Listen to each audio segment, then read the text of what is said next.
Hello, everyone, and welcome back. You might notice that I am in a different location, and you're correct. Okay, anyways, moving on.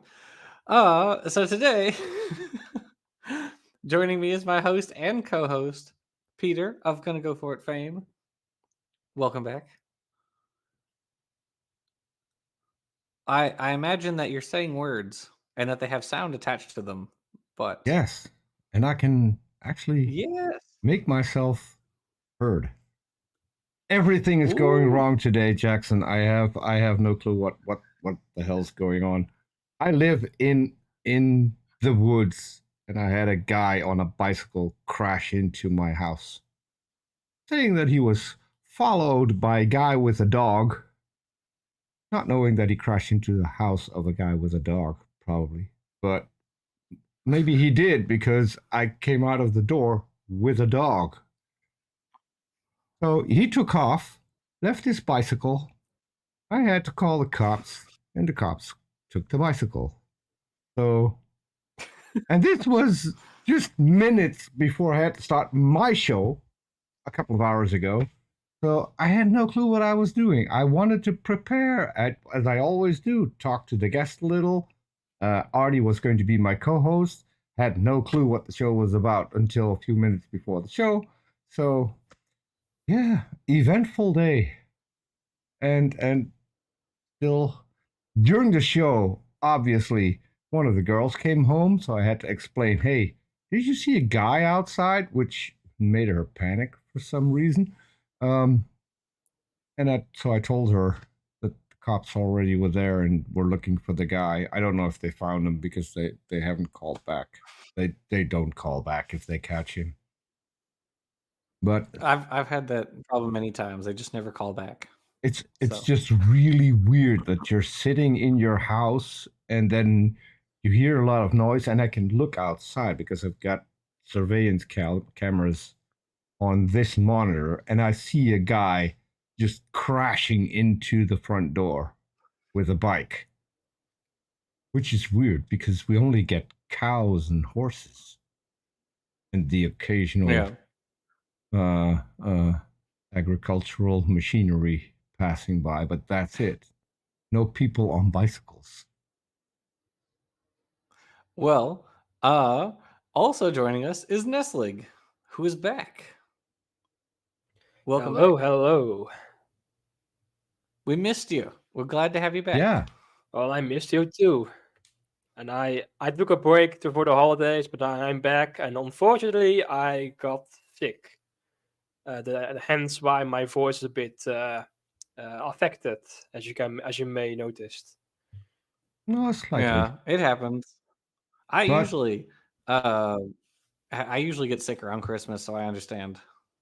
we're not going to allow you to have another New Year celebration for, I mean, at least a year, Nestle, because you can't just drop off for several weeks. We can't have that. It's true. You'll have to We can't wait a afford it. year. You'll have to wait a year before you get that many days off again. And joining us in the side chat, we have Icarus, Majestic Peabeck, Savage, Pharaoh's favorite Clovis Point Cobra. Oh my goodness. DM, pour one vegan nog from my homie's wing. Ian Debunked. Smitty. Yeah. Welcome. Welcome, everybody. They do those names just to tease you to make sure that you read They're everything just out. they're gonna they're gonna become like a novel within and Jamie E is here. Hello. I'm pretty sure these names are gonna become novels Where or should short stories or something. where would we be without Jamie E? Who's gonna look up It's everything? true. That is true. That's what we have Jamie E for. See? Yeah. Let's see. So this video that we're looking at is we're returning to the interview that Eric Hovind and the Unlucky Legume. Hello, welcome.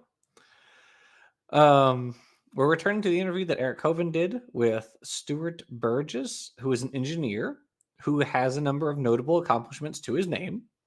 If you remember from last week, or I guess if you weren't here last week, Stuart Burgess is an engineer. He's worked on satellites. He's worked on Olympic bicycles. He's worked on a number of things.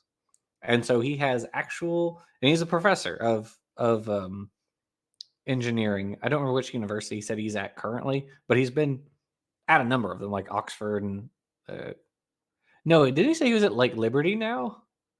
Did he say he's at Liberty University?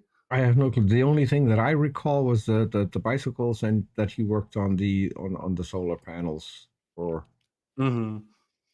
the satellite. Well, he's worked at a number of universities, and so he does have actual, name recognition and all that. So And no here's the knowledge, thing, though. and no knowledge of biology. Oh, Right. sorry. So here's the thing. That's He is an engineer. He's an engineer.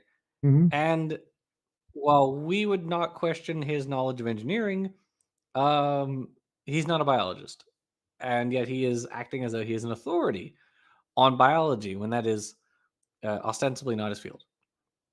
So Eric asks him a bunch of questions, or the remainder of this, I believe, is Eric asking him a bunch of questions about biology, which is a bit like asking your cardiologist for his opinions on your engine, and it's not really how that works. Or like Would in you the explain to the or audience like in the why intro, DNA is a code? yeah, or like in the intro where Michael Behe is trying to talk to his car mechanic about the car and gets sent off. Still think that's a Right, funny. Ness, like, I didn't catch what you said. That is a pretty Oh, funny I, quote. I was just like parodying Kent Hover. It's like, would you explain to the audience why DNA is a code? Mm-hmm. Like Right. questions like that. Questions like that, probably. Yeah, it's like, people get into their own fields, they have their areas of expertise, and this guy's not a biologist. He's an engineer. But just to see how bad he does on biology, well, that's why we brought this video. Because the last time he really didn't get to any arguments. He just kind of No. they just talked about his accomplishments, and so now I think we're going to actually get to the arguments. Yeah, last time, just before we ended, you said, "Well, we can do another 30 seconds," and then everything went south. So let's start with it went that. south of the winter. Yeah. Oh, we start with that? Yeah.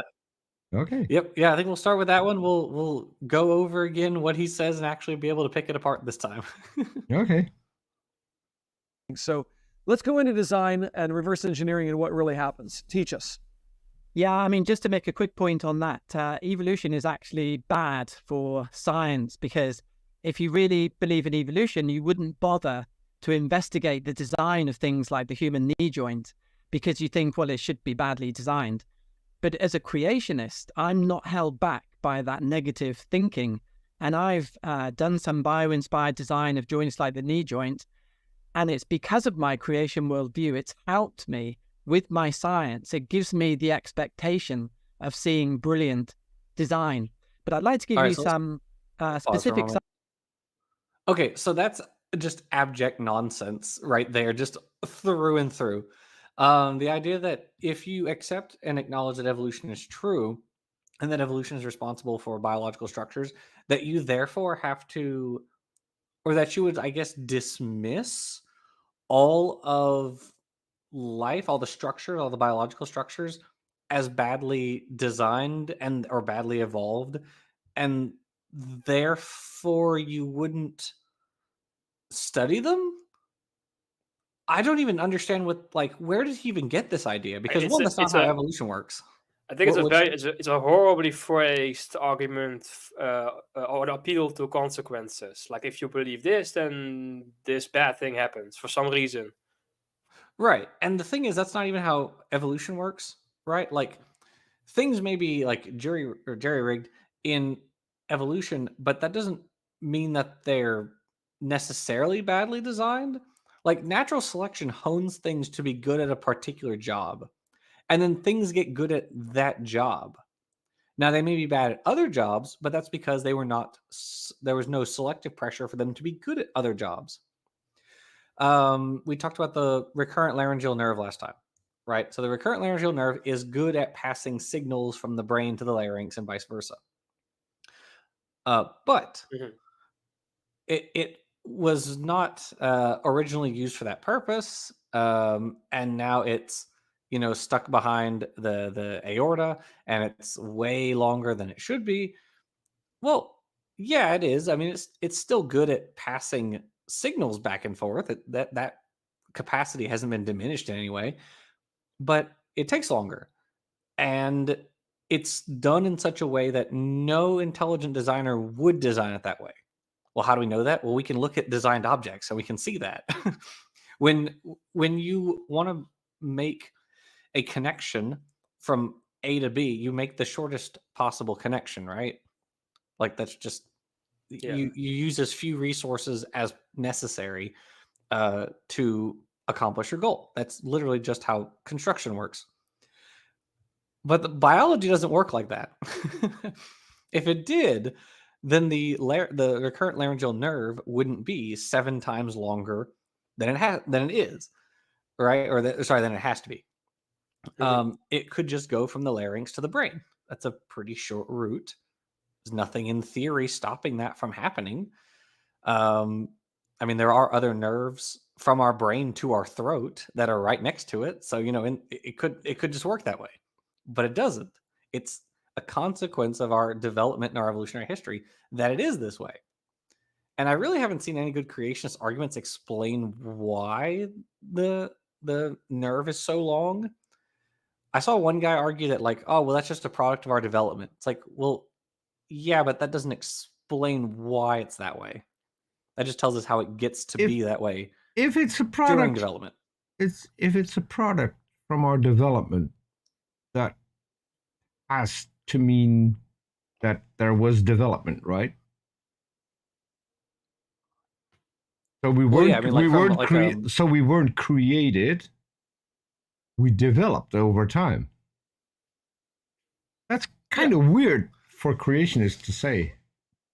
Just well, I mean, I throwing think that. they mean that it's a product of like it's necessary for when you're going from a zygote to like a baby, it has to develop this way. And it's like, no, No. it doesn't have to develop that way. There's no reason. Because like I Oh. said, there are other nerves that go to our neck from our brain, like Mhm. very short nervous connections. So why not this one? What about that one's different? And I'm It just doesn't also make any sense. I'm also having very strong doubts that he looked at the humans and for his technical work, because this Olympic bike, would this bike chain go from the pedals up to the steering to the handlebars, and from the handlebars to just below the saddle, and from the saddle all the way back to the taillight, and from there to the rear axle?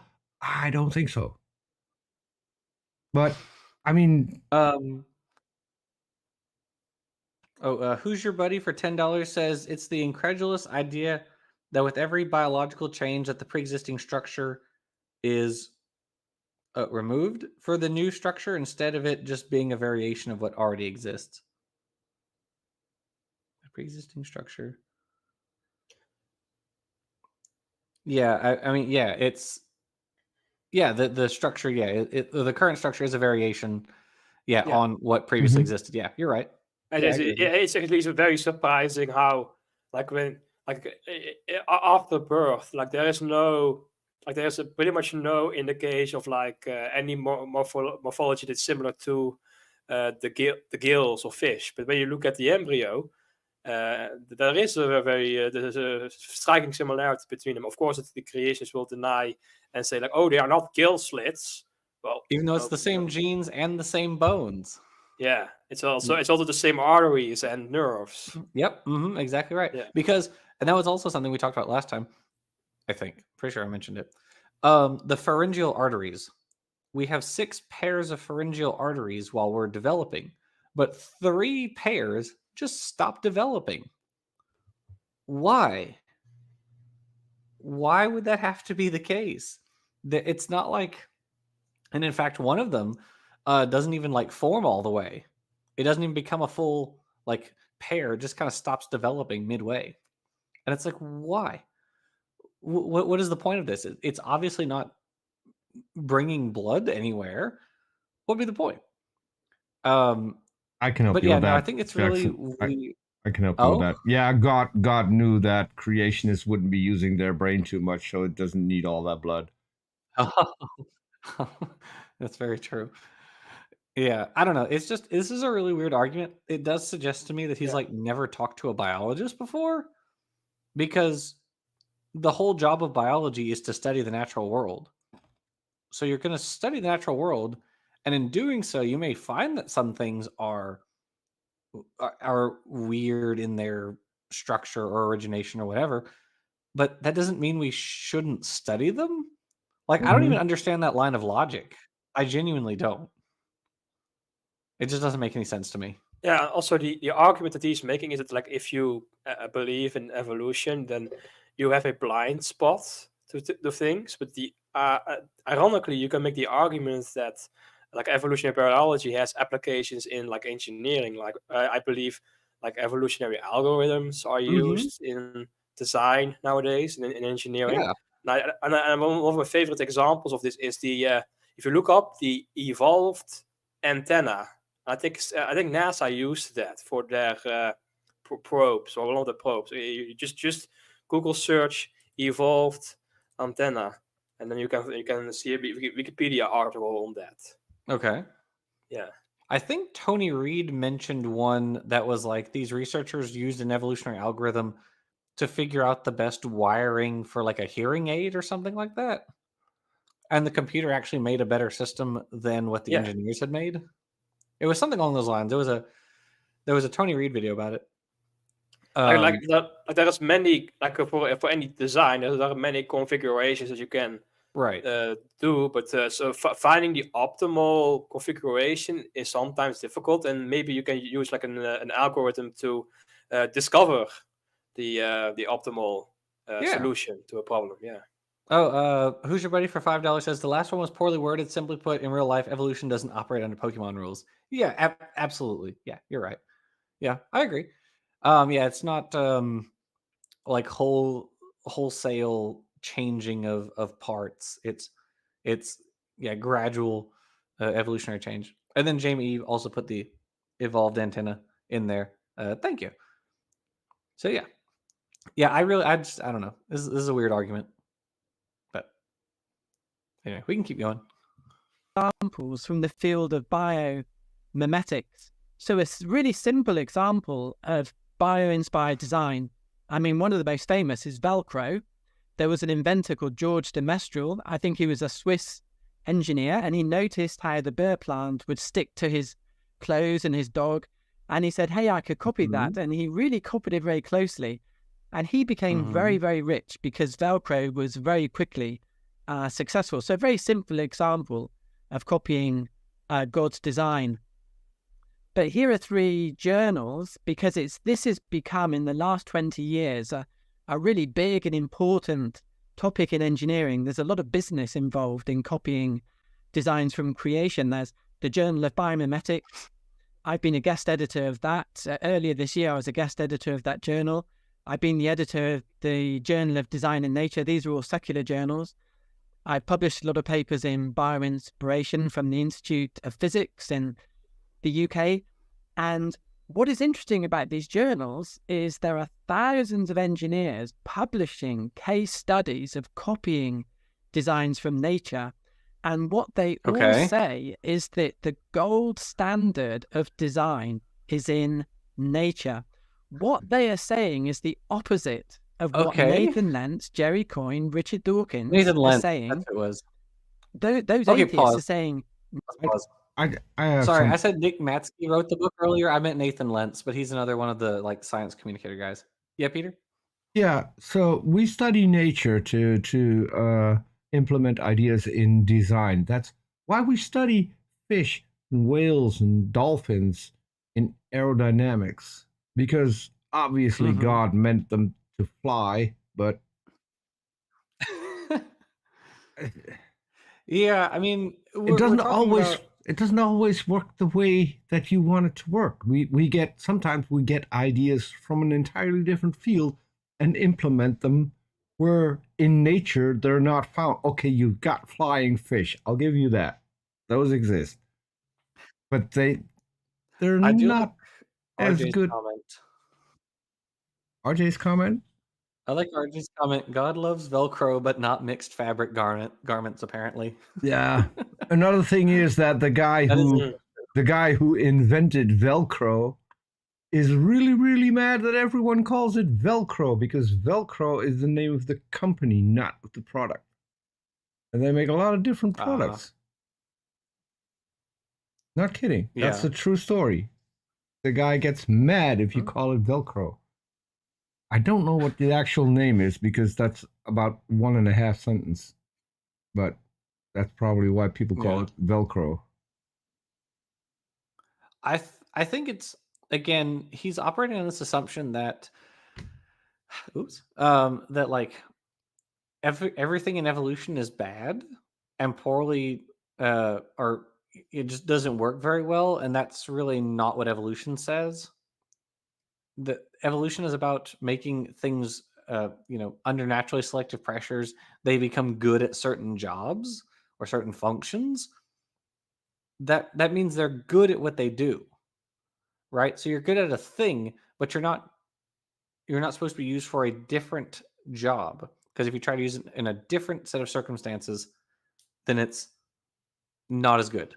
It My, doesn't work as well. my favorite example still, the penguin. Has great wings to Mhm. swim with.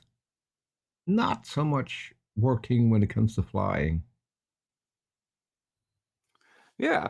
Or like in the case of humans, yeah, we can walk upright Mm-hmm. and all this, but because this has been such a recent transition, we have like back problems as a result, Yeah, right?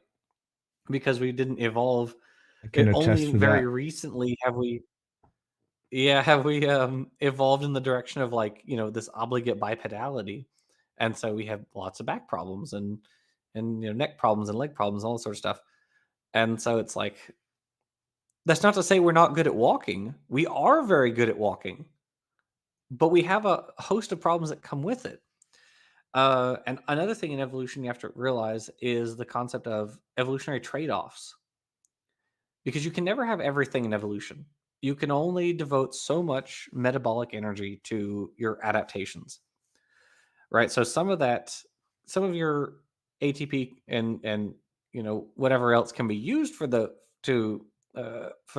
adaptations, but you have a certain budget, and because you have this budget, you can't make this bigger or stronger or whatever. You can only get up to a certain point, beyond which you start having problems if it gets bigger or stronger or whatever. And so that's another issue you have. But that doesn't mean things can't be good at what they do. No one would deny that things in biology are good at what they do. Like that's just so weird. It's just a weird argument.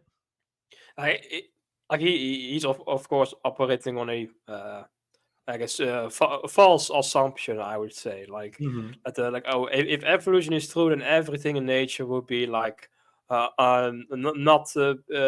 be used as an inspiration for designers. Like why do you say that? Like Yeah. what's the reason Why? behind? Yeah, I don't get it. I don't understand. Like evolution, people who accept evolution would acknowledge that these things have been under selection for millions, if not billions, of years. So wouldn't we expect that they'd be good at what they do because they've been doing it, for a long time? Mm-hmm. Yeah, like where's the logic in that? Like I'm now reminded of a point made by, like, I think you also know him, Jeremy De Silvas, like an anthropologist. Or maybe I'm Maybe. mispronouncing his name. Like he makes he also points out many issues with like the human anatomy. Like for example, our feet are Okay.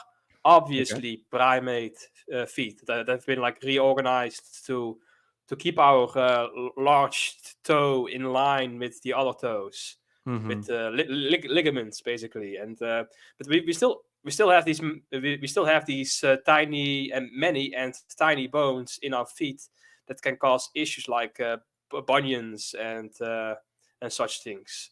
But if you Hmm. look at animals that have walked on two legs for a very long time, like birds, they Hmm. have they have very few joints and individual bones in their feet. And that's a much more efficient way of walking on two legs, and that's why the I think like if you look at human prosthetics, especially in like athletics prosthetics, you see these blade legs that they use that don't look anything like human feet, but they look more like ostrich feet.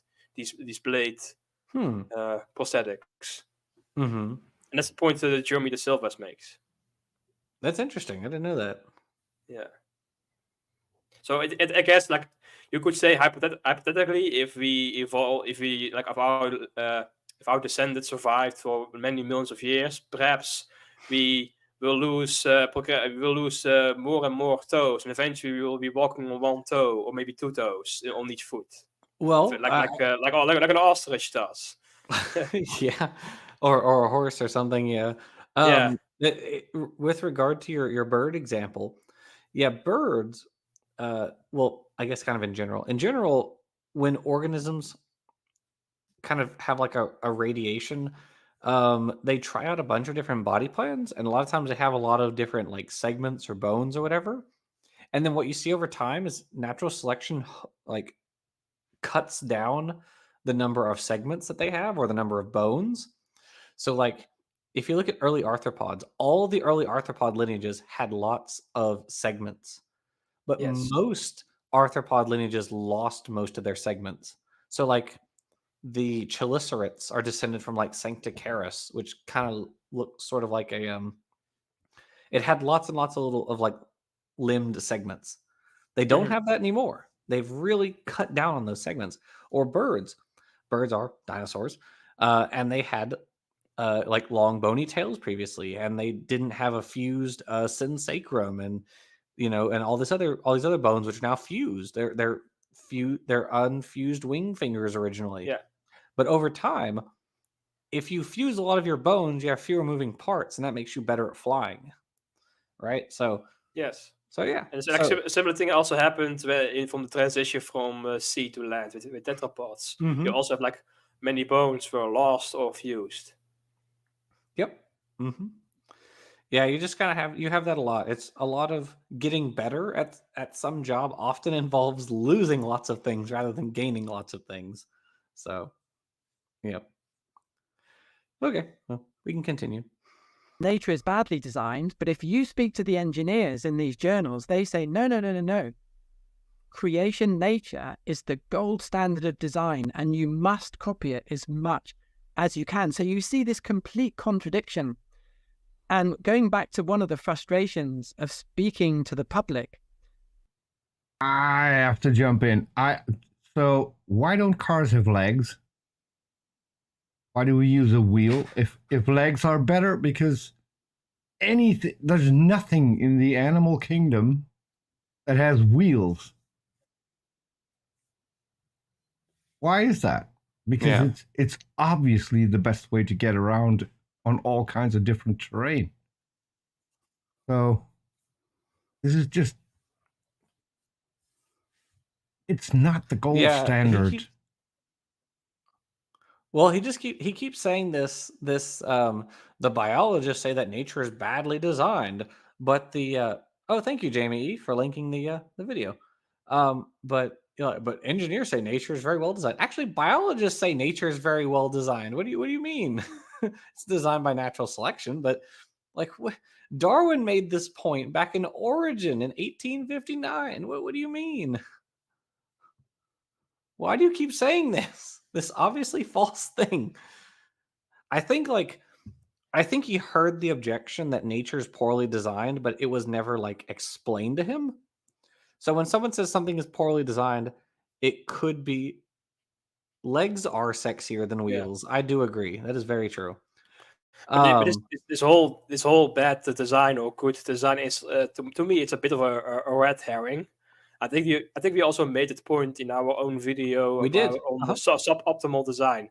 Like the argument for evolution is not bad design, therefore evolution. It is evolution can account for these odd structures that we sometimes see, like the recurrent laryngeal nerve, and Or like the panda's thumb.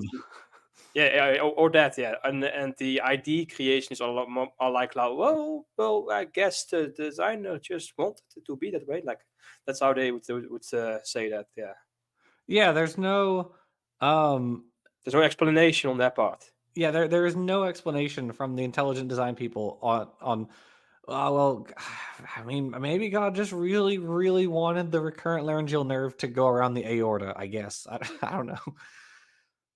But it's just the point is that it's not evolved because it's bad design. That's Yes. a straw man basically. Oh, that would be a straw man. I don't believe he is saying that, but it sounds a bit like he is saying, or he's implying that evolutionists just think that everything is badly designed. Like no, we don't. But have you come across a single apologist who doesn't use straw man? That's very fair. It's mandatory in their profession to at least have a couple. So I'm not even surprised at this one.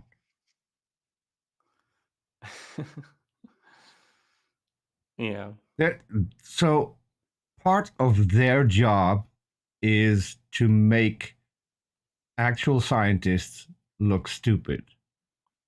And that's why they come up with these really, really silly straw men to put up. Because as you said, there's no scientist who says this. Because according to evolution, everything works great. It just is the mechanism to get to this point is not the best mechanism. You don't go out from a single design and make it perfect. You have to work with the parts you already have and modify them for a new job. That part evolution does perfect to make it work. So it's inherently dishonest. Yeah. Yeah, it's true. All right, we can keep going. The public are not aware of what scientists actually think. Scientists actually think design in nature is brilliant, but that does not filter down to the students and children in our schools and colleges, sadly. Wait a second. Pause for a second. What? I'm sorry. I know we just paused it 8 seconds ago, but look, this is nonsense. You scared him. Look at his face. He's very frightened. I can't tell you the number of times that I've seen articles that say bio inspired whatever machine it does this. I've seen dozens and dozens of articles about that. Like I see them all the time. People post them on Twitter all the time. Like what is he talking about? Like I believe there was like the nose cone of like a high speed rail. It was designed in reference to like a bill of a bird. I believe. Yeah. I saw an article about like armor for like soldiers that was based on like the chitin of ants. Like, what do you mean? Where no one knows about it? Like, what? What are you talking about? This is like the conspiracy theory kind of stuff. And he did say earlier, like, oh, there's a big. It was last time Nestle. He was like, oh yes, all my colleagues agree evolution is wrong, but we're all too afraid to say something. It's one of those. So did he really say that? He did say that. Paraphrase of what? Yeah. That is what he said. Yeah. So he was like, I have a friend in academia who agrees with me evolution's wrong. It's like, yeah, okay. Yep, sure you do. It's just a stupid narrative, and it's also more. I would actually say it's more often the opposite, because if you like teach evolution in class, then there is a chance that like one student may come home to their parents and say like, oh, today we learned about evolution, and the parents complain about that and such. It often happens, unfortunately. Yeah, that can happen. Yeah, and school boards, especially for like, like middle and elementary school kids, they oftentimes they just don't want to deal with that, so they'll just cut it out of the curriculum rather than be like, no, evolution is a pillar of biology. So yeah. It happens. Anyway, we can keep going. Mhm. But I'm really excited by bioinspiration. Not only does it give me the chance to give glory to God when I study the details Cool. of God's fantastic design, but it's Good for you. also a really good test case for creation versus evolution. I'll just explain why. Okay. According to evolution, it Wait, predicts pause. very Evolution predicts very limited design complexity. I take back what I said. Like I previously said that he is not making the argument that evolution predicts bad design, but now he's pretty much saying that it He's saying it predicts explicitly, bad design. yes. Yeah. Um, Yeah. The evolutionary process faces constraints far more severe than. Okay, that's true though. Okay, wait a second. Wait. Okay, so the Burgess is wrong when he says that evolution predicts very limited design complexity. There's literally nothing in evolutionary theory that It's predicts it's nothing also wrong. it's also very vague. Like how limited? Like specifically, how do we quantify that? What does limited mean? What does complexity mean? What do these terms mean? Yeah, no, that doesn't mean anything. It doesn't mean anything, but it's also just a bad implication. This- One clear argument you can make is that like I think also a biologist made is that there will be no macroscopic animal that evolved wheels, basically like cars, because like you need to maintain a connection between the nervous system and the circulatory system, and then it would be impossible to have a spinning structure like that Mhm. on an animal, basically. Yeah, And- no, Yeah. that's nonsense. And also, The quote here on complexity is not the hallmark of design. Simplicity is. You need right. That's Yeah, also keep true, forgetting yeah. that. your design needs to be as simple as possible to do the task. You're not going to add anything complex to it because that can break. That's why we don't do that. It costs extra money, it costs extra material, and it can break. There are 3 reasons why simplicity is the hallmark of good design. Yep, exactly right. Yeah, 100%. I do want to say regarding this quote, though, the quote is correct and fine, but I think they're misrepresenting what it's saying. Yes. Yeah. So this quote, the evolutionary process faces constraints far more severe than anything impeding human designers. Well, that's obviously true, right? Natural selection is a constraint that is way more severe than anything humans have to deal with. Humans can just Also, like put stuff together. developmental biology ook constraints for Right. evolution. Like for example, now that we have modified the original, like our fishy ancestors had the gills, but we modified those structures into like inner ear bones and Mhm. various nerves and arteries. So we know because of that we are no longer able to like re-evolve that structure into gills anymore. Mhm. Yeah. Yeah. Yeah, I mean, with human designers, you can, like, in theory, put anything together, right? You just need the materials for it. Evolution can't do that. Evolution has to work with what it already has, and it has to be a livable organism. It has to be able to survive in an environment for a set amount of time and reproduce. Mm. Those are constraints that are far more severe than anything humans have to deal with. Like that's just true.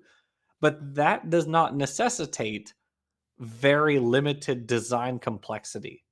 These are not related at all. There is no relation here. So, do Continue. you guys want to add anything? Or? limited Oh. design Oh, sorry. Hey, you guys start today. I don't know if you guys want to add anything. Okay, yeah, we can keep going. complexity in nature because the step-by-step change is very restrictive.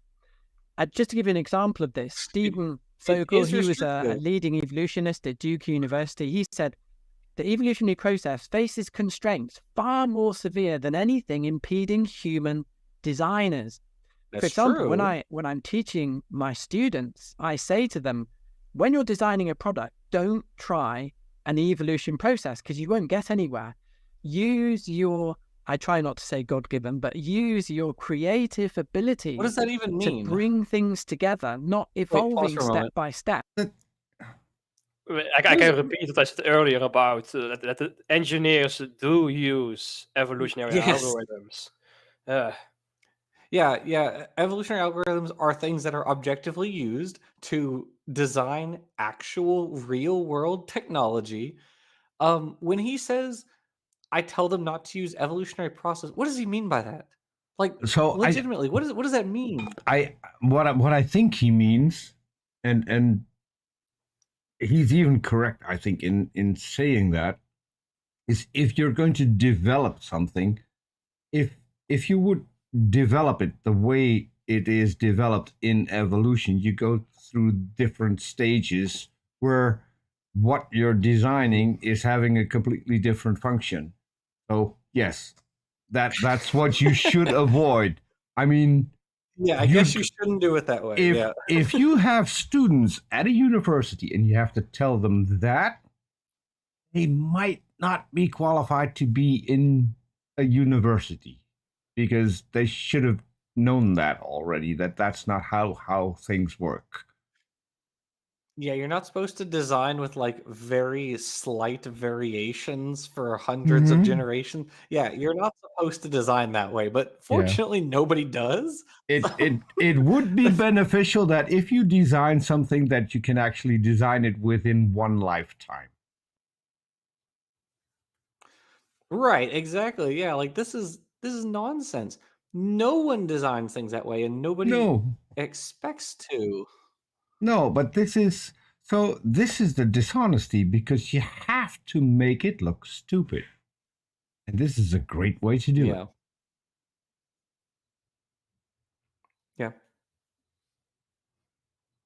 Yeah. Anyway, continue.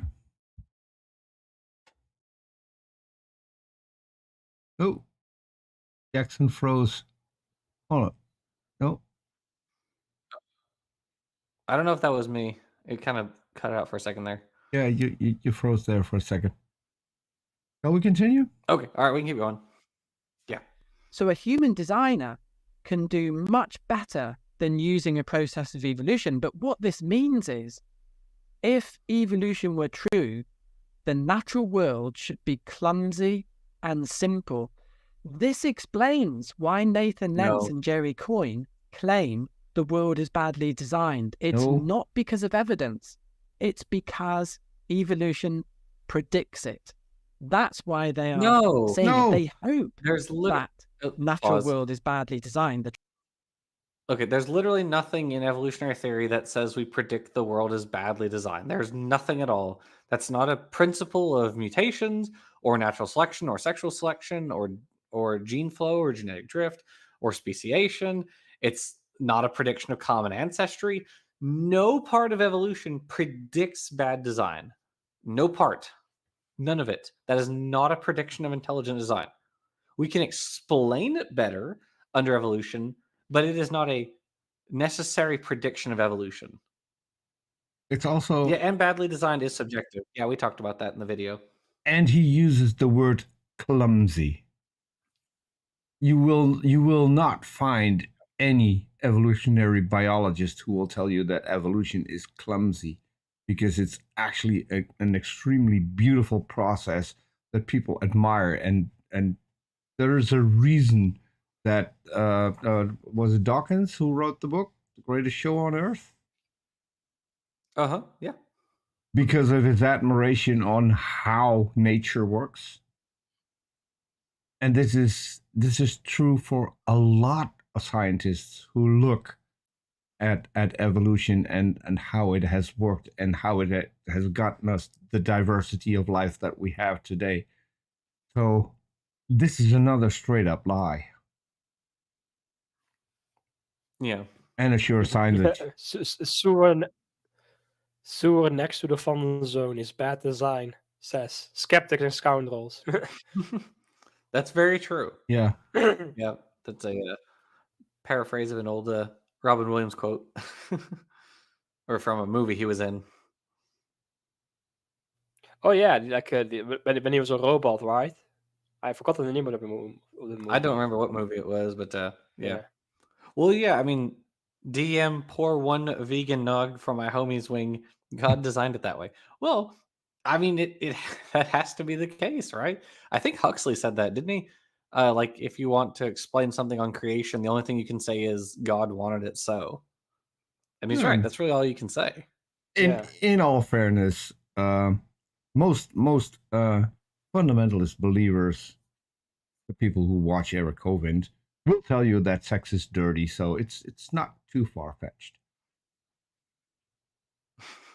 Bicentennial Man. There you go. Smitty called it. Yes. Okay. All right, we can keep going. Trouble for them is it's not badly designed. So evolution predicts nature is inferior to engineering.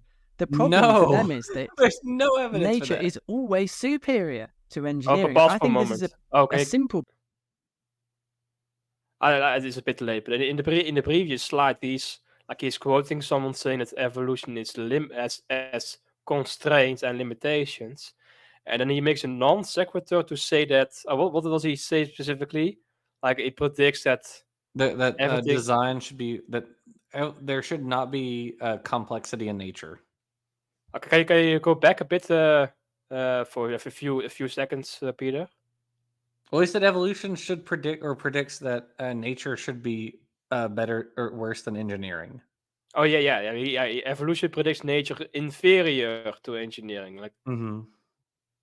that. Like that quote, that sentence, evolution predicts nature is inferior to the engineering, does not follow from the quote. Like just because you have constraints, that doesn't mean you cannot do better than Right. someone without constraints. Not necessarily. You may have a harder time doing a thing, but you can still Yeah. do the thing better. Yeah. There's nothing you have inherently to do, preventing you from doing better. you have to do better if your resources are limited Yep. by definition. Because you can do everything if your resources are unlimited, like you are a god or something, then it's quite easy to make something. But if your resources are limited, you have to come up with some pretty intricate solutions to make everything work. So it's exactly the opposite. Yeah. As Smitty says, nature is always superior to the design. Men wearing glasses. Yeah. That's like they make the same joke about Ken Ham because he's like, nature is perfect, wears glasses, you know. Mhm. So, yep. Yeah, Ken Ham actually made it even worse because he was talking about the evolution of the eye when he said that God made it perfect. Not even kidding. That's where that particular meme comes from. Oof. Oh well. Yeah, Yeah. it's just that this argument just does not follow. No. That's the main problem with the argument here. Mm-hmm. No, the quote doesn't follow Yep. from the title, and the argument doesn't follow from the quote. Great. Yeah. And he can sit there with a straight face and present this. Yeah. I need to reinforce my roof because I have no clue whether or not that satellite is going to be up. Could come crashing down. I have no. Okay, let's continue. That nature is always superior to engineering. I think this is a simple but brilliant argument. But creation predicts supreme design in nature better than engineering because God is infinitely more wise than the best engineers. This is summed up so lovely in Job 37. Stand still and consider the. Okay, let's rehash that. God is infinitely more wise. So he created two people who were destined to commit sin and then ruin the world for everyone who was going to follow. And then he tried to fix that slightly by sending a few people over, and then he screwed up again and had to flood everything and had to kill everything because it didn't work. And then the guy he picked also wasn't the best one. And then after this flood, we got all kinds of people, and still we have a world where not everyone believes in this particular god. The majority doesn't. He's a very wise man with his unlimited power and unlimited resources, right? Yeah. This quote from Job reminds me of an old video by Dark Matters 2525, I believe. Okay. I don't know if you also know this guy, right? Yeah, I know who he is. Yeah, I basically know a very old video that he made about the book of the Job story. Yes. About he makes a change at the end where Jeffrey, like this little angel, takes Job to modern day to sit in a class in front of Carl Sagan, where Carl Sagan explains things to Job, and then Job comes back to God, and God is like, well, how do you explain the clouds? How do you explain the trees? And how do you explain and then Job's like explaining all these things in modern terms. Yeah, Dark Matter 2525. He made some neat videos. I like them. What was it? The one where like Jesus comes to modern day in an airport, and he's like, I'm gonna bring everyone to heaven with me, and he gets tackled by TSA. Savage Pharaoh's favorite Clovis Point Cobra for $2 says he worked hard in the mines for that quote. Yes, he did. He worked very hard. It's really sad that the average evangelical would not really be willing to sit next to Jesus in an airplane. Right. Yeah, because he'd be brown. Yeah, that was pretty funny. This video is a universe. I kind of like that one. That one was neat.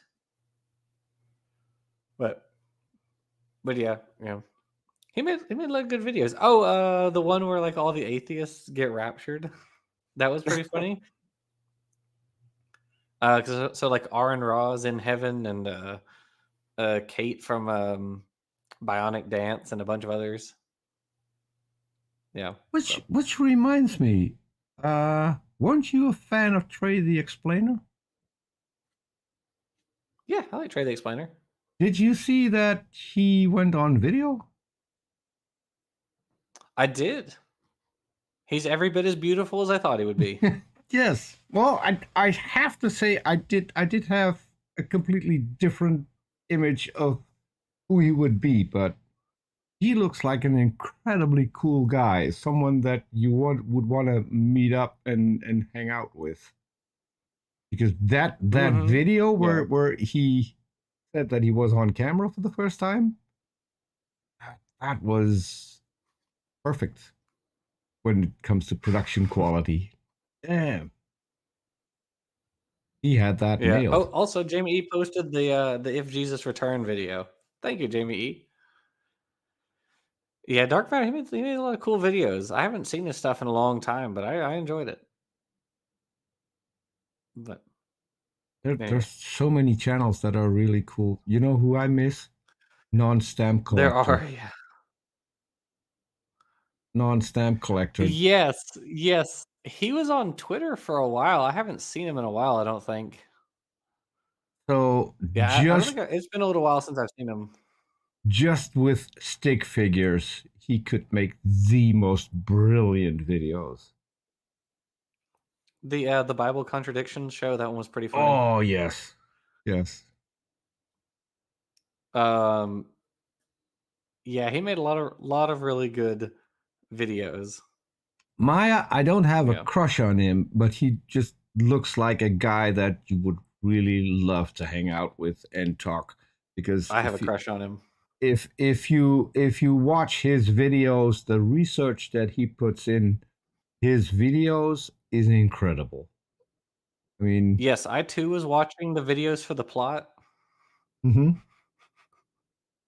But yeah, He just looks like he's not your average guy. He looks like someone who fell out of the whole hippie movement in the 60s into this time and age.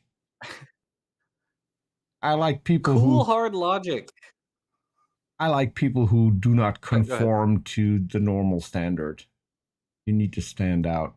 Otherwise, I went to a like a battle of the bands several months ago, and one of the band that I really liked the most, they looked like they were out of the 60s. They were pretty Mhm. cool. Yeah, cool hard logic. He does some really cool. I loved his flat earth videos. Those were really good.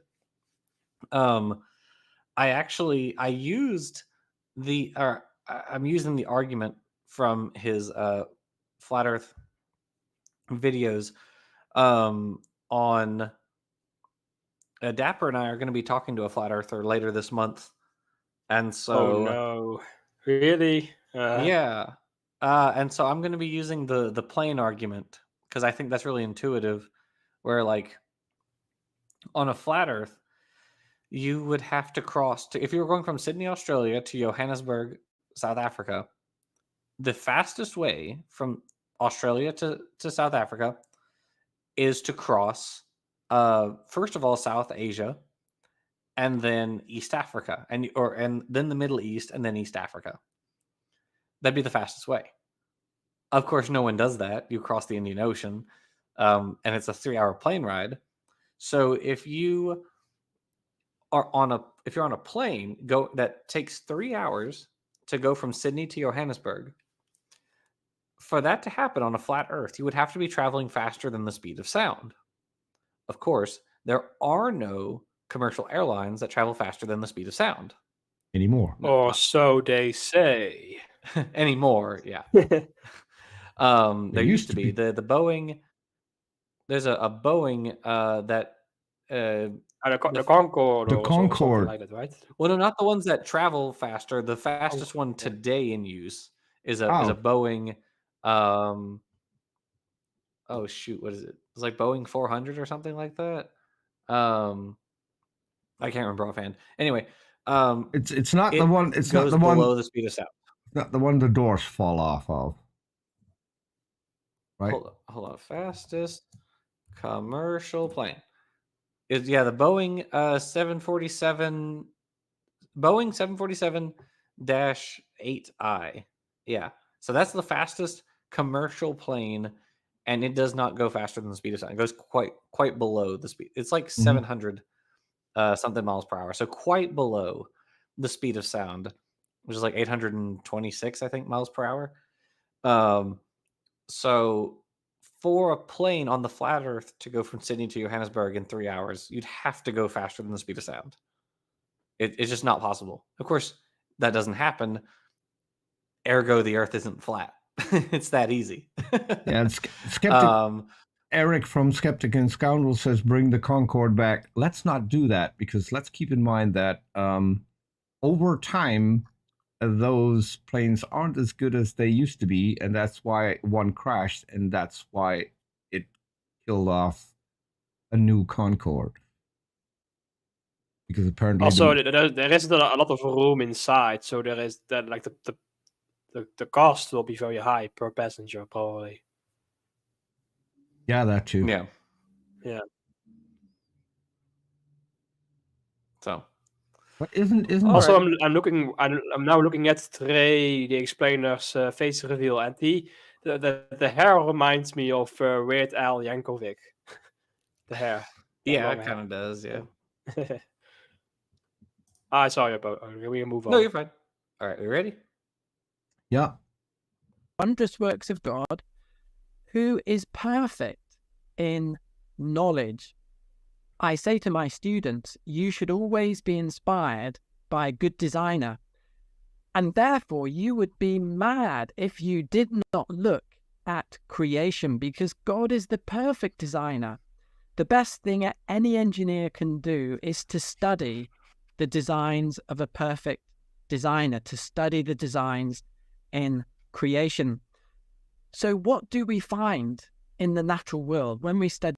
Original sin, because the perfect designer couldn't design perfect people. Sorry. The Had to do it. creation, when we study birds and trees and the human body, do we see something which is worse than man's designs, aeroplanes and cars? Or do we see something that's better? If we see something worse, that supports evolution. If we see that creation No, is it better doesn't. than man's design, that supports biblical creation. And of course, that is No, what it doesn't. we find. So I think this bioinspiration is such a test case for creation versus evolution. And it's a huge problem to people like It's a Nathan Lentz and Let's other pause for a atheists moment. like that. One of the problems. Let's pause. Yeah, it's a test case in the sense that it's a complete non sequitur and has nothing to do with the thing it's supposedly a test case of. So yeah, perfect test case. He's got a dragonfly inspired drone. That's why we see all these dragonfly inspired drones instead of the ones with 4 propellers. With the little Yep.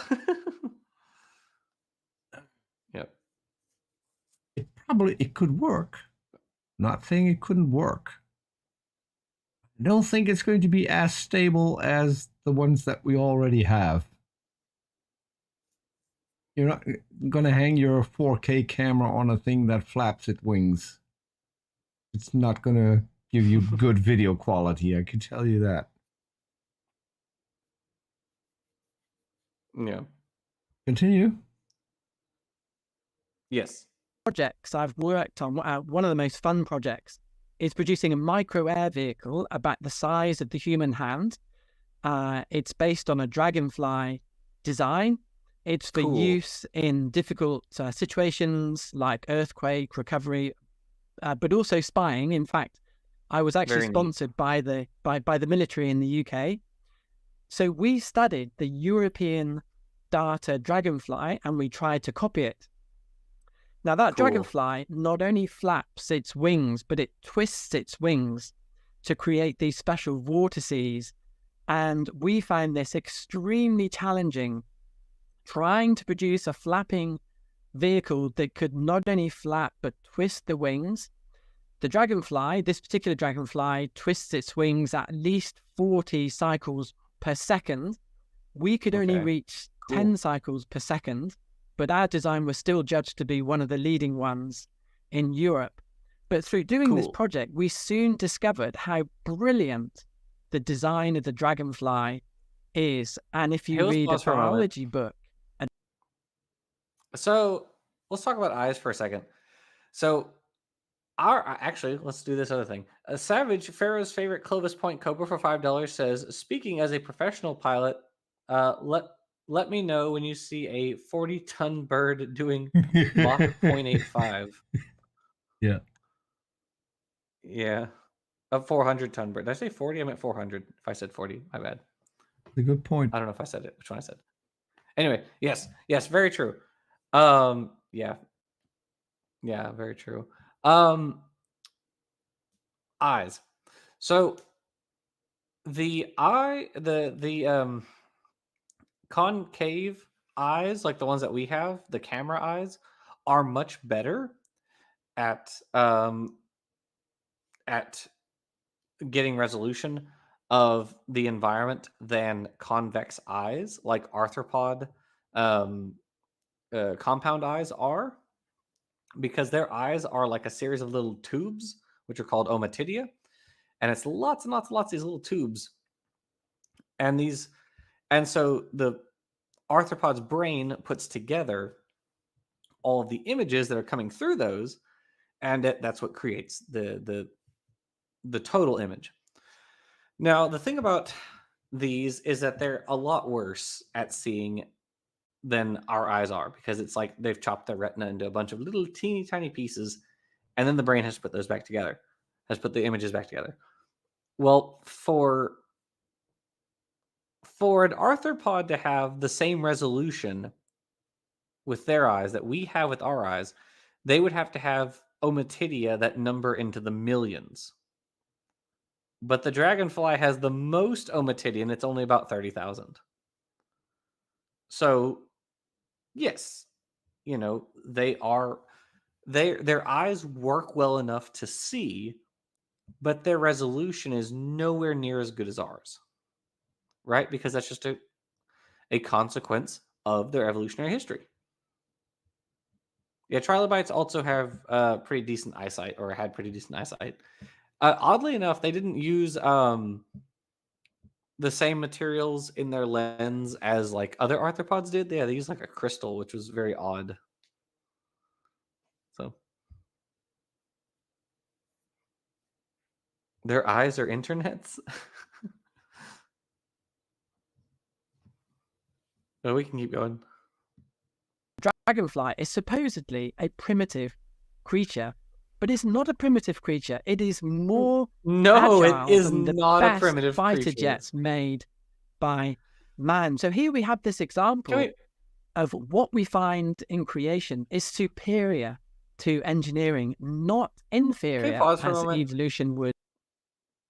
I just have to say no. Dragonflies are not primitive. What is it? What? No. No. Do we have to address the concept of the Aristotle's ladder of hierarchies and such? I guess that's maybe what he's going Higher for. and lower organism. The Scala Natura. Yeah. So what we think he's saying is he thinks that like he's adhering to Aristotle's ladder of nature, which is basically like, bugs and things and plants and fungi are way lower on the scale compared to like more complex animals like or mammals, I guess, and then humans are up there. But that's not how nature works. That's not how nature works. That's not what we say in evolution either. You can say like things in the past are primitive compared to today's organisms, but nothing alive today is primitive to anything else alive today. That just is not true. They're all equally evolved. The best term, of the best modern term that there is like plesiomorphy, which of course is relative. Like for example, the tetrapod hand is a derived trait within animals, but with respect to like mammals, the tetrapod hand is plesiomorphy. It's an ancestral trait. Mm-hmm. So it's a relative term with that, of right. course. So, but it depends on which trait you're talking about. Often primitive has like the negative connotation of like inferior compared to like advanced. Like advanced also has a connotation of better. But those terms don't apply in biology. Yeah. Yeah. Yep. Predict. So this is just a picture of our design in the hand. This was like a $250,000 project. So this was a real project with serious funding. Just to give you an idea of how difficult this project was, these are the components on my student's hand. You can see some screws and nuts. Those nuts that are going to go on the screw are smaller than a pinhead. A pinhead. We had to use very special tweezers and magnifying glasses. We didn't realize, but the assembly of the micro air vehicle was going to be one of the most difficult tasks. And putting a nut on a screw when it's inside a gearbox and that side is very, very difficult. Cool. So we had first-hand experience of it is very difficult to copy God's design. In fact, it's always humbling to copy God's design. And because we've not been at it for very long, and nature's been at it for billions of years. Thank you, Jackson. You're my main biologist for questions like this. Are dragonflies held together with nuts and bolts? I mean, I think he's just saying that he's using the design itself is. Yeah, but he's using it to say, okay, but now imagine it was so difficult for us, but nature did it. No, it didn't, because there are no nuts and bolts. Well, he would probably say nature had to use even more difficult parts, right? Is what he would probably say. Yes, but no one has to put them together, which is the point. I mean, Who's putting it together? I think Does God have a workbench and then a list? Okay, so today I have to make 4 dragonflies, 3 bears, 2 hey, dogs. doesn't the Bible say that God knits everyone together in the womb? Isn't that a Oh, thing? That's a quote, right? oh, don't bring that up. Oh, Okay, but however, it is actually like the embryonic development of things is really interesting, and it solves a lot of really interesting or a lot of challenges in very interesting ways. So like a lot of things in embryonic development are not genetically constrained. They're like structurally constrained, which is kind of cool. So it's like depending on where a particular cell ends up, that is what causes it to be a nerve cell, or like a you know a nerve cell or a muscle cell, or a epithelium or what have you, um, or like which direction the like fluid moves in the embryo determines the left versus the right side of your body, and all that, and that's really cool.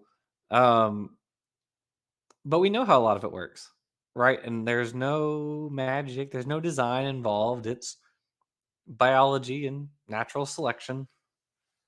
I love Smitty's comment. God has a workbench and the furnace to start with. Later, he gets more advanced crafting stations like an anvil and a smoker.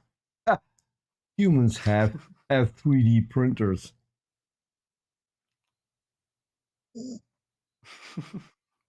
Let's see God make one of those.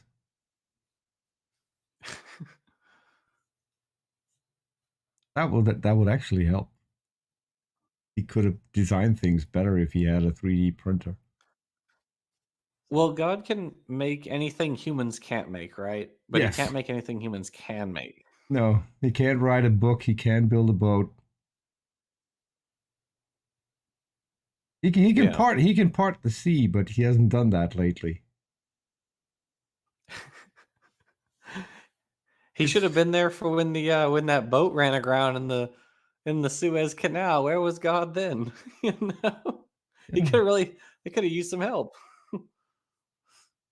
So I mean, never mind. Shall we continue? yeah, let's keep going. We covered 8 minutes, and we have 8 minutes, not 8.5 to go. All right, let's do it.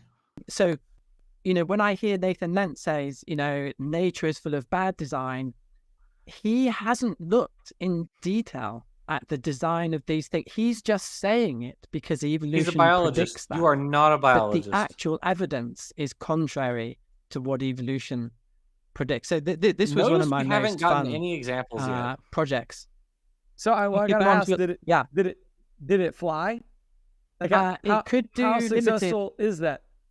Yeah, it could do limited flying, but we had great.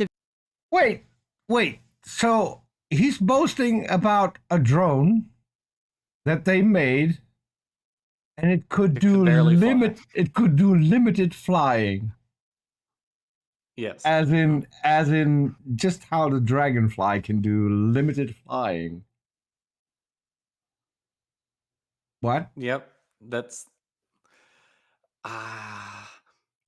I mean, also when he says Nathan Lentz hasn't looked, like Nathan Lentz is a biologist. He's an actual biologist. This guy is not a biologist. I think between the two of them, I'm willing to bet that Lentz is the one who has actually done the research on this topic. There's not a lot. Just saying. Yeah, you don't have a lot of time left if you're toying with all these tiny nuts and bolts and they have to craft that thing together. You can't do much studying, Jackson. That's the problem. Yeah. Oh well. Difficulty in controlling the air vehicle. This is one of the great challenges. Even today, there are no autonomous insect-like flying vehicles. Despite decades of research, engineers have not got there yet. The control is so complex.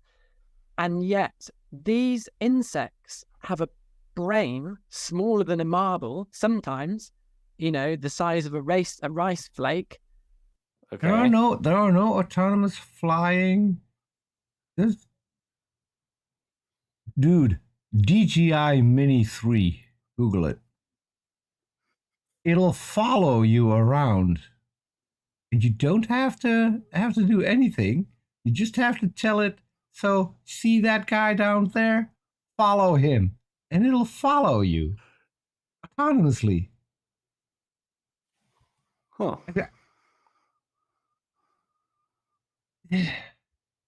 I'm at a loss. He doesn't know what he's talking about. And he brought up drones. I didn't.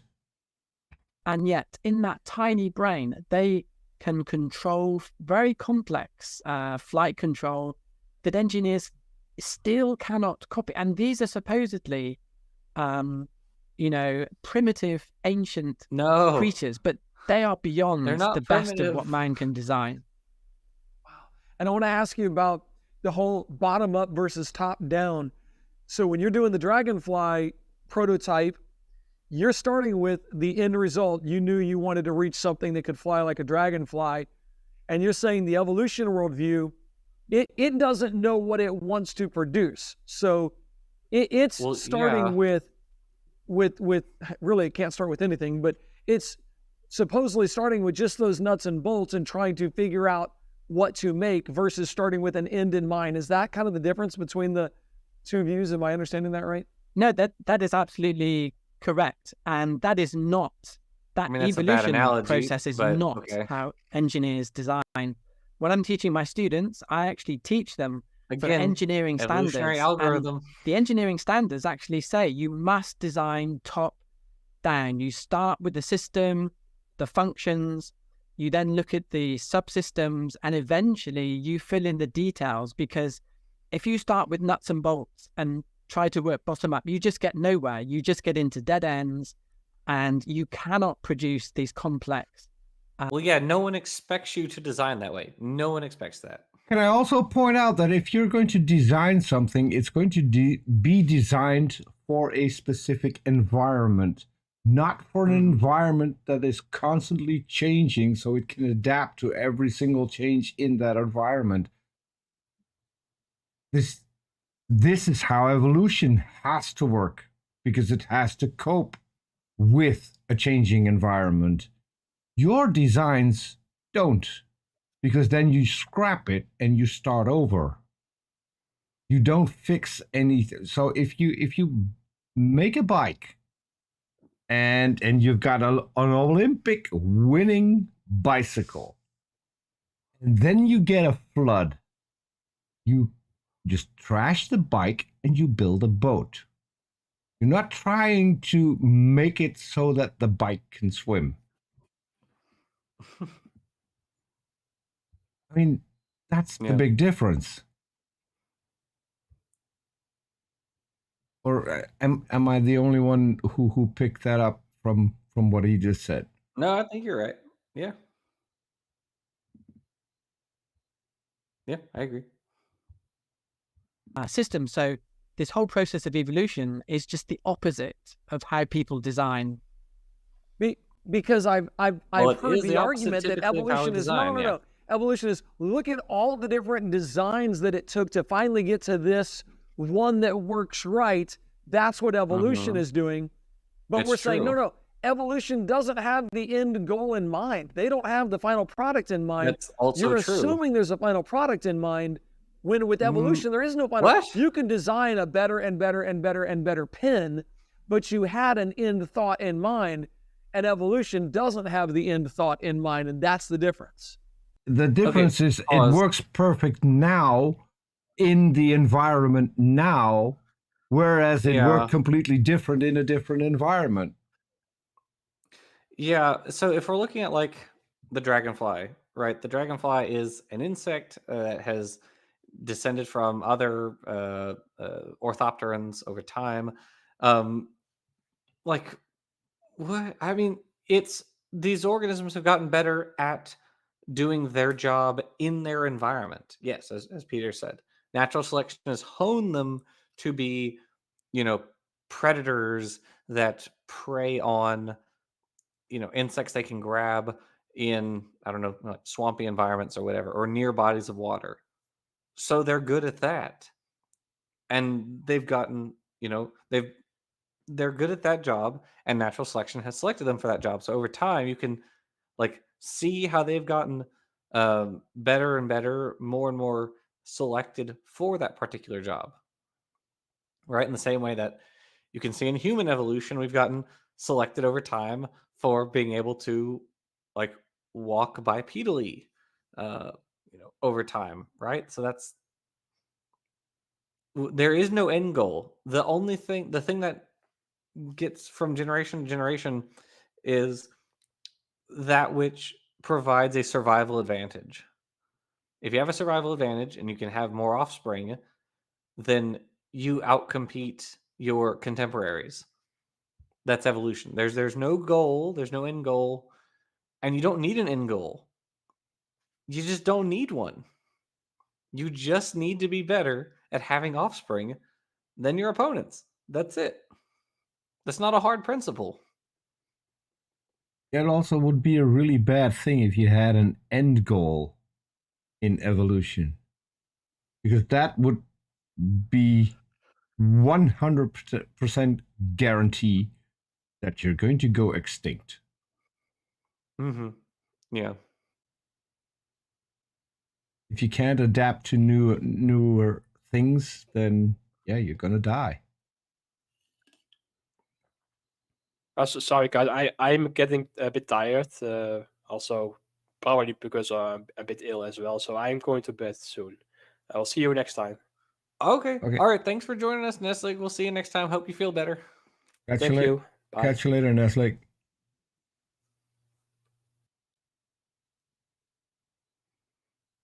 All right. Okay. We keep going. We keep going.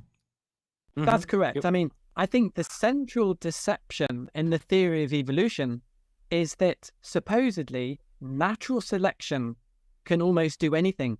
But every engineer knows that selection What? does absolutely nothing. Selection is the easy part. What is difficult in engineering is to produce various concepts. Selection doesn't actually achieve anything. So when people say, wow, the power of selection, well, selection, if you haven't got anything to select from, selection can do nothing. So as an engineer, I find this almost laughable Wait, when let's I hear pause for a about moment. So there's this thing called stabilizing selection, where actually selection or natural selection acts against, or sexual selection acts against variations.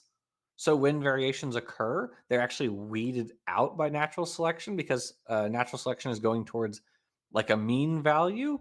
It's going towards what works in this environment, and any variations from that get knocked out, and you go right back to your mean. Yeah, no, this is nonsense. That's again, he just does not know what he's talking about. Another thing is, well, it is true that you do have to have variations for, well, if you have a new variation and that variation is beneficial, then it can potentially go to fixation in the population, unless there's, it gets outcompeted by some other variation. So then natural selection could drive that allele to fixation. So yeah, that can happen, but that's not the only way that natural selection works. It's just like, what? Natural selection is not powerless. It drives to fixation or extinction alleles. That's not being powerless at all. That's the exact opposite of being powerless. What'd you say, Peter? Yeah, he also says it has nothing to select from. He's implying that there has to be a completely new thing to select, which isn't the case. It is, even if there's a tiny change that you need to better survive, that tiny change will be selected for because you will be surviving better and will be creating offspring, and your offspring will get the same thing. It's not that you just grow something completely new, and then you get something to select from. He's at least implying that, because does he really think that there aren't slight changes, that there aren't, I don't know, let's say humans that are taller than the average humans who might be better at playing basketball, for instance. I mean, are they completely different from other humans? No. Are they better suited for their environment, aka playing basketball? Yes. But there isn't a big change. It's the same species. It just depends on what you need to do in order to survive. And for humans, that's probably why we don't have to change anymore, because we're changing our environment, so we can basically stay the same. Because we've got nothing that we need to fight or overcome. Yeah. Yeah. We can keep going. Okay. Power of selection. And I've met evolutionists who have admitted this central deception of the theory.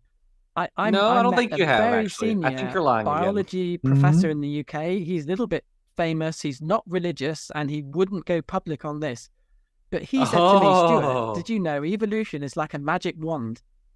If you can't explain something, you wave a wand and you say evolution did it. You don't have to explain it. You just say, well, it just selected it because there were so many things to select from. It just selected the right thing, given enough time. And it's just wishful thinking. It's not based on science. Pause. That is literally not how natural selection works. Literally not how it works. He is explaining natural selection as though it randomly picks things and then they just go to fixation in the population, I guess. It's trendy now, I suppose, for this thing to just get picked. Obviously, that's not how that works. This man I don't think he's ever read anything about natural selection. I genuinely don't. Which is why, like, I'm honestly kind of curious to even like see what he wrote about Nathan Lentz's book, because he has no background in biology, and it is painfully obvious at this point. Again, natural selection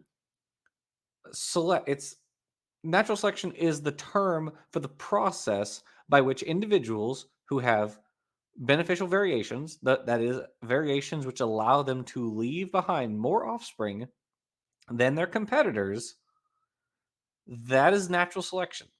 That's all that is. It is that process alone, which we've literally observed in the field and in the laboratory hundreds of times, that's very simple process is what allows alleles to go to fixation or extinction. Like, that's it. This isn't hard. And he's lying. I just genuinely don't believe him. I think he's just lying. I don't know what else to call it. So here's my hypothesis. He could be telling the truth about the guy, though. I mean, maybe if the guy's a creationist, I guess. No. If the guy's an evolutionist, I mean, I can picture some of my teachers that I had, that if they would bump into a guy like this and they were evolutionary biologists, they would tell him a story that is so fantastic that he would remember that and would tell people, well, I talked to this guy and he won't go public with it because it could cost him his job, and then tell the story that this guy told him. I would definitely, I could. You think like he's getting punked, basically? I think he's just getting punked. If I were to count the teachers that would do that on my fingers, I would run out of fingers. Honestly, that's pretty funny. That'd be pretty funny. Like, I don't know, maybe. Maybe the scientist was Jerry Fodor. Maybe. Maybe. Do you remember when we were on movie night when we bounced the idea off of each other to make a creationist wiki and to just come up with the most ridiculous explanations for evolution, And and get then them to and- use them. yeah, see if the creationists would use it. I don't think we were the first to come up with that idea. Probably not. I think there are people in high places who've already beaten us to it. I honestly wouldn't be surprised if Conservapedia was one such place. Mm-hmm. The articles on Conservapedia are insane. Oh, They're yes. not your normal creationist drivel. They're like actually insane. It is very likely that there are people there who are writing those articles just to make them look more stupid than they actually are. Because although on the other hand, there's also a channel called Mud Fossil University. I don't know if you've ever I've heard of them, yeah. Yeah. hmm When you talk about insane, that is insane. I've seen them use entire countries as evidence for giants because hmm there were shapes in those countries that looked like an animal or a human. hmm Yeah. He's not even the worst. Well, there are crazy people out there, it is what it is. But it would be extremely funny. Let's say that there was this scientist and who would watch him now on video laughing his ass off. I told him that. He fell He for it. believed me. He believed me. Yeah. Okay. And as I say, the central weakness is that selection can design nothing. What is difficult is creating that concept in the first place. And evolution never tells you how it could create a complex concept. Wait, pause. That is interesting. So when Pause. Evolution doesn't talk about mutations or recombination or evo devo or epigenetics. We don't ever talk about those fields, even though they're entire fields with their own journals. That's just not a thing we talk about, I guess. Or constructive neutral evolution. I, like, really? You serious? We never talk about those? No, he just doesn't know anything about biology. Can I just mention this guy worked on an Olympic bicycle, right? Mm-hmm. And he's British. So he knows what the first bicycles looked like. They were called penny farthings. Remember those? Okay. Giant front The ones wheel. with the really big wheel. Yes. And then later we selected for what? Smaller wheels? Equal size? Because that worked better, was safer. In design, we don't do selection. Wait, what? How did you get to your Olympic bike? By selecting things I'm certain that were just that little bit better. So your bike could be better than any other bike in the Olympics and you would win. Because you would have selected just the slightest different material, slightest difference in setup.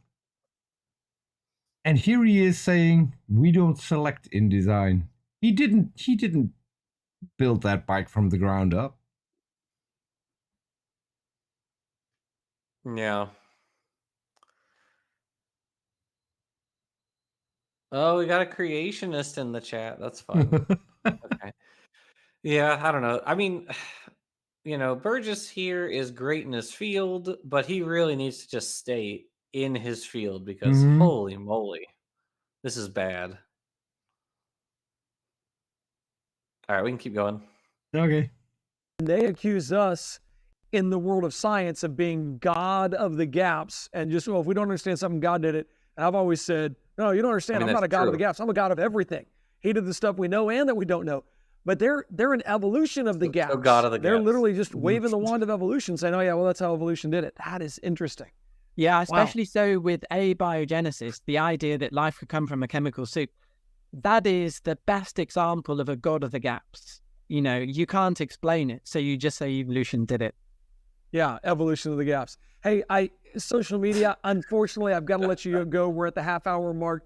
I would love for you guys to join the rest of the program. Please come over to creationtoday.org, and we'd love to have you join us and partner with us to reach people and to learn more. We just want to disciple the world one person at a time, to turn stumbling blocks that keep people from seeing I Jesus think we're done then. as the creator and the redeemer. I think we're done. Okay. Yeah. All right. Well, okay. Well, we're done with that then. Yeah. Hold on. There we go. Well, we did it, I guess. We did it. Surprisingly in a short amount of time. Yeah. And we did. It only took us 2 shows. We didn't have any backup for this one because we thought we were going to take the full 2 hours. But yeah, well, so well. He didn't say a lot. Basically, what he did a lot was repeat himself. Yes, I he don't really know. did. I mean, yeah, evolution can't design anything because you can't do that because natural selection can't select and natural selection can't select. So evolution can't design anything and humans can design. And that's basically the whole thing. And yeah.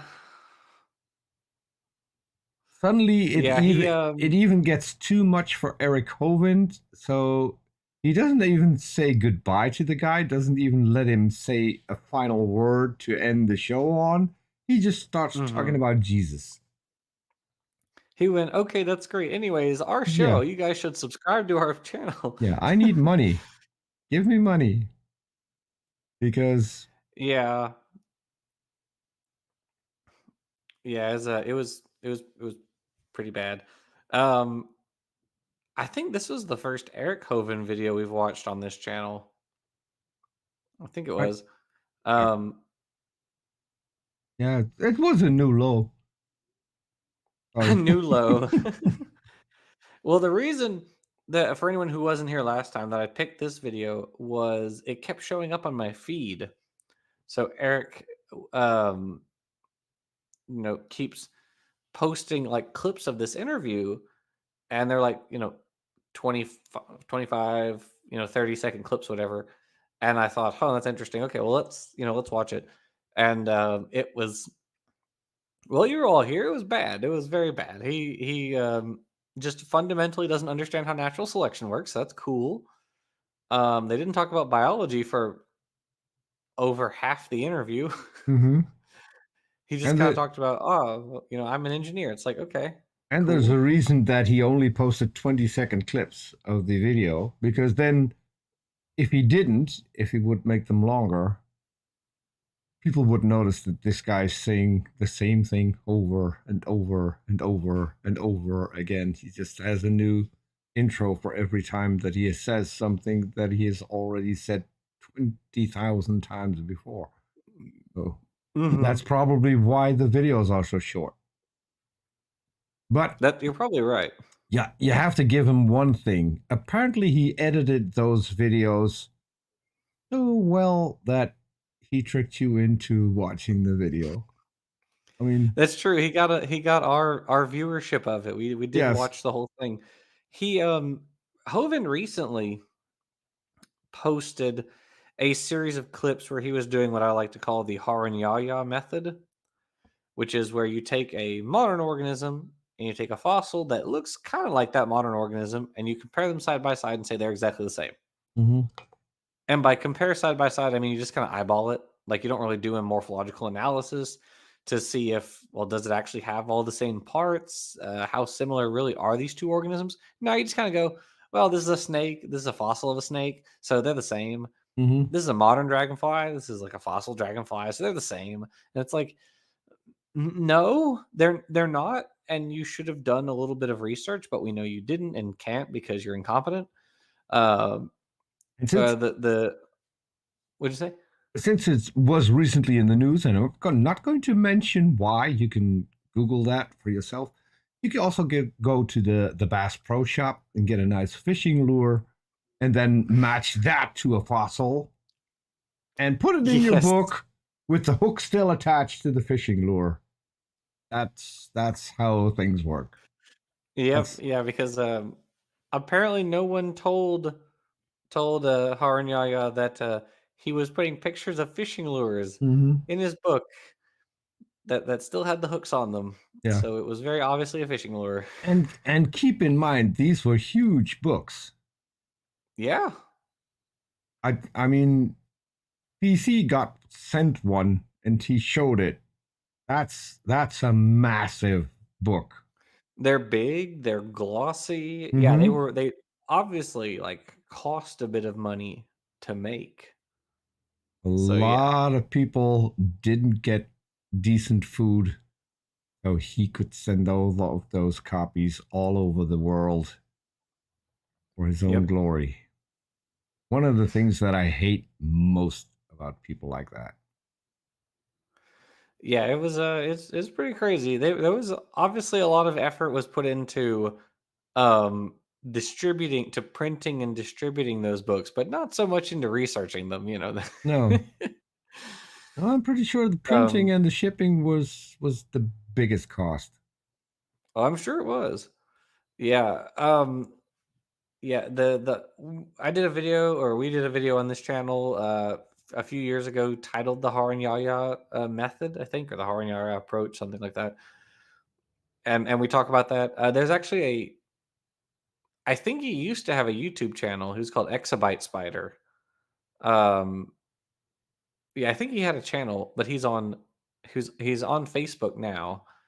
Um, and that was where I interacted with him, and in my research, because people keep making these where's the evolution memes, and Exabyte Spider would look at those pictures and would like draw a phylogeny and go, here it is, this is Mhm. here's how these creatures are actually related, here's all the here are evolutionary transitions, things like that. And so he actually did a lot of research that was really interesting, which the original obviously didn't. Or one of the funniest ones I came across by far was Uncooked Matthew. I mean, Raw Matt, whatever his name is. Um, he he posted a picture of a Psittacosaurus skeleton, which is a dinosaur. It's a ceratopsian dinosaur, I should say, because birds are dinosaurs too. And then he posted a picture of a parrot, and he said, "Look, the Psittacosaurus and the parrot are exactly the same." Dear viewer, a Psittacosaurus does not look anything like a parrot except for the fact that it has a beak kind of like a parrot's, but sort of, but not really. But aside from that, everything else is different. Literally everything else. It just kind of vaguely looks like a parrot in the face. And that's all. Psittacosaurus is not covered in feathers. It has arms with little hands. It has a long bony tail. It's related to ceratopsians. It's in the same group as Triceratops, but it's a lot smaller and bipedal. Mm. So Let's keep in yeah, mind we're talking about a guy who used to be a breatharian and then gave it up. yes. Well, if he didn't give up being a breatharian, he would give up the ghost. So I mean, but he was that for a year or 2 years, I think. Keep in I don't mind, know. the money you could save on food and drink over the period of a year, and then you're going to give that up, be weak, start eating again, spending money for no reason whatsoever. Yeah, no balls. No balls. But Should you have just can gone with it, gone all the way. you Be a can still breatharian for life. you can still see the healthy effects that being a breatharian hat on him when you look at him. Yeah, he looks like a. Well, we shouldn't be mean. He doesn't look We shouldn't be healthy. mean. He doesn't look He healthy. doesn't look healthy. There I we don't go. look healthy. Yeah. I'm the first to admit that. I don't look healthy, but I look better than he does. Smitty points out parrots are well known for having beaks with teeth, just like ceratopsians. Yep, very true. Very true. Psittacosaurus did have some little quills that are like relatives of feathers, but they weren't used for flight, obviously. But yeah, no, it was very silly. I think another one that they've used is like the saurolid isopods, which look kind of like little trilobites. But they're not. They're obviously not trilobites. They're isopods, which are crustaceans.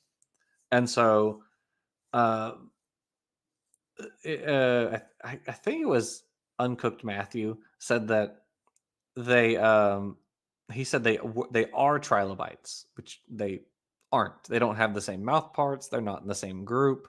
They lack a lot of trilobite parts, like having a pygidium. They're just not trilobites. They look kind of like trilobites. I'll give you that. They do look kind of like it, but it's superficial. They don't have the body parts that trilobites had. So yeah, there's that.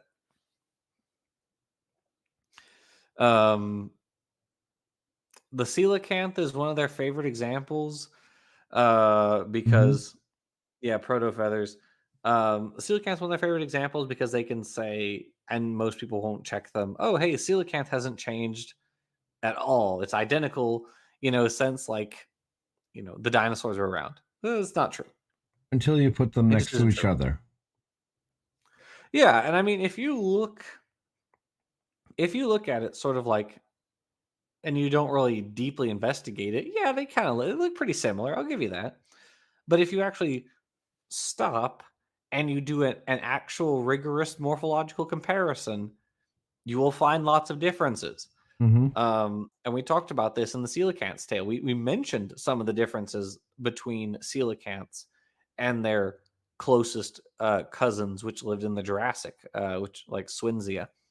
There are differences. There are differences in the cranium. There are differences in like the gills and all these other parts between them. And also Swinzia is a lot smaller than the current Latimeria is. But yeah, like they're different. That's a good thing. Coelacanth diversity used to be high. Yeah, that's a good thing about pictures, because you have no perspective when it comes to the size, because you can just make them fit. Right. Which, yeah, I have to say that was I used to think they look fairly similar, but then you go and look at the real comparison, figure out the size alone is completely different. Even the shape is pretty different. Someone who isn't really into fish could tell the difference between the two. Yeah, and I mean, it's fair to say they look similar. Like, yeah, they do look pretty similar, but it is not correct to say that they haven't changed. They have changed. There are differences between them, and that's the difference. But yeah, if you want to say, yeah, modern coelacanths look kind of like coelacanths in the Cretaceous.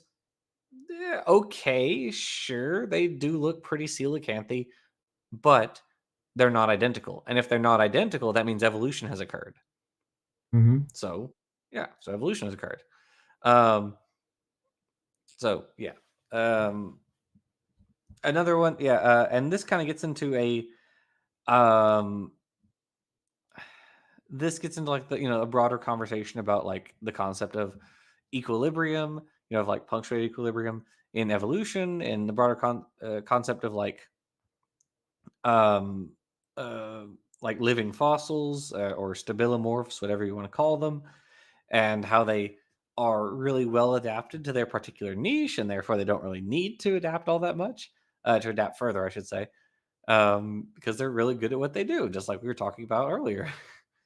Once you get to a point where you're good at what you do, unless the environment changes, you don't need to change very much. You can stay pretty much the Exactly. same. And that seems, I guess it's a very difficult principle of evolution for most creationists to grasp, but I think it's pretty easy. I don't know. Yeah, I've never seen a creationist talk about that and get it right. Because they will just Yeah. use it and say, well, that's no longer evolving. Humans are no longer evolving. Well, not entirely true.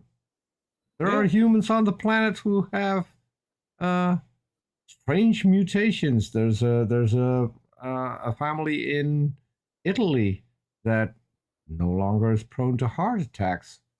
There's a family The in high mountain populations, they don't have as many problems with anoxia or hypoxia.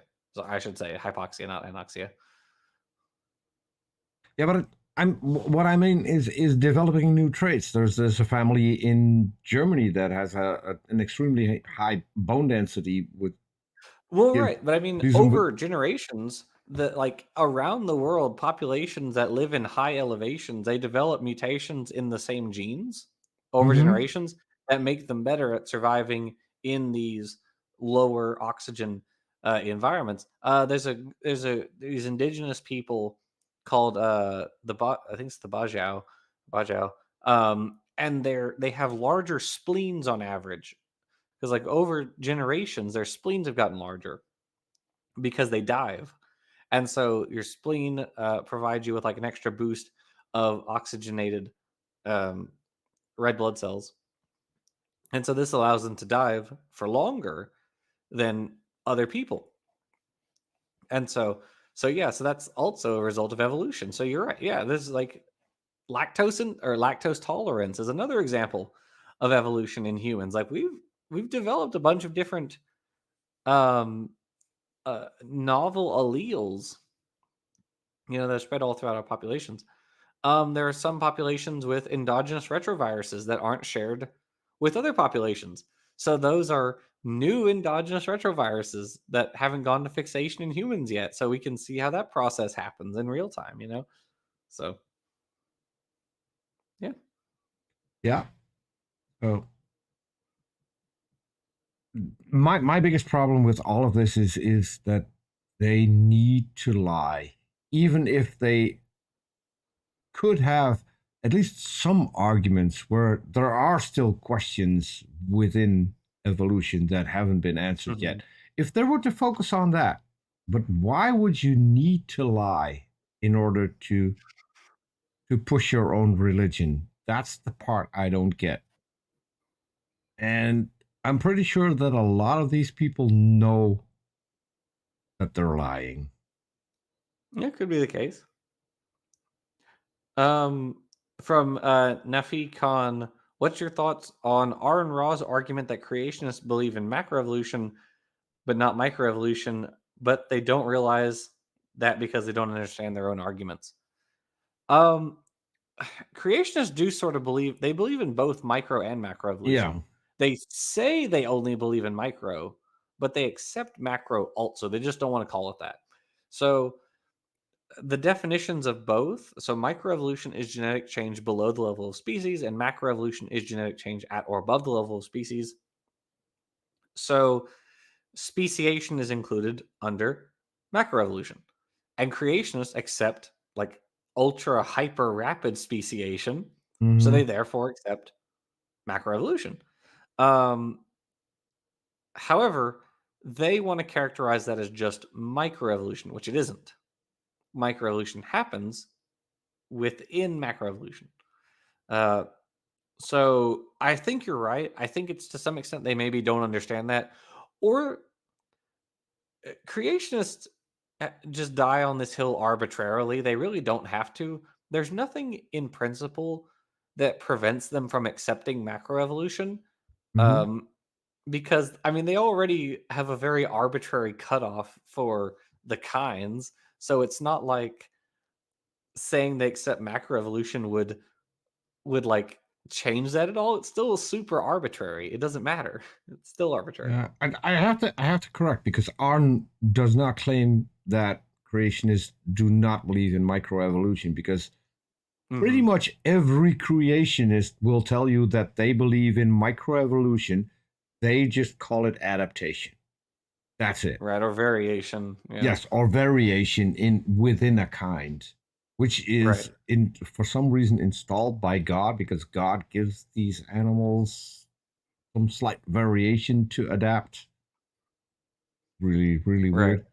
But if you push them and give them some examples, creationists will accept macroevolution, not realizing that that is macroevolution, because Right. what they usually mean when they say macroevolution is that you change one animal into a completely different animal. And the weirdest thing Mhm. is, if for most creationists, they think that one modern animal should change into another modern animal, which is really weird, because that can't even happen. A dog will Well, never and I turn into a cat. yeah, and I think part of that is that they just like foundationally don't understand evolution. I think they just lack the knowledge of evolution, um, and because of that, they argue things like, yeah, dogs transform into cats or carp into But lizards or this whatever. is also what they get taught by the professional apologists. Mhm. Yeah. These people feed them the BS. I'll keep it clean. We're the BS playlist, which stands for bad Mhm. science. I think so. But they feed them this and make them repeat it, and I do feel sorry, because there are kids growing up who don't Yeah. have the benefit of a decent education, because mom or dad is homeschooling them and using materials from Answers in Genesis, which is currently, I think, uh, the ones that sell the most homeschooling materials in the U.S., which is Mhm. terrifying.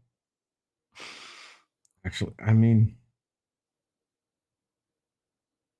Yeah, so it is pretty scary. yeah, but the kids don't have a choice. They get taught what they get taught, and so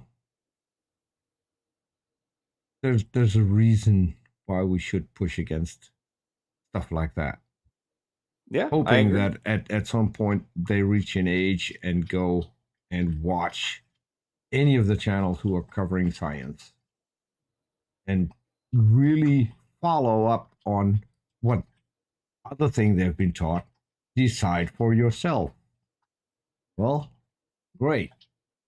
But when you're homeschooling, you're not teaching them evolution, at least not correctly. So how would they Yeah. decide for themselves if it's not if it's no contest? Then why aren't you teaching them that? Why doesn't Answers in Genesis have these books that both teach creationism and evolution? Well, Why they can is only teach their version of evolution. Yes, but they provide people with uh they have it all laid out, right?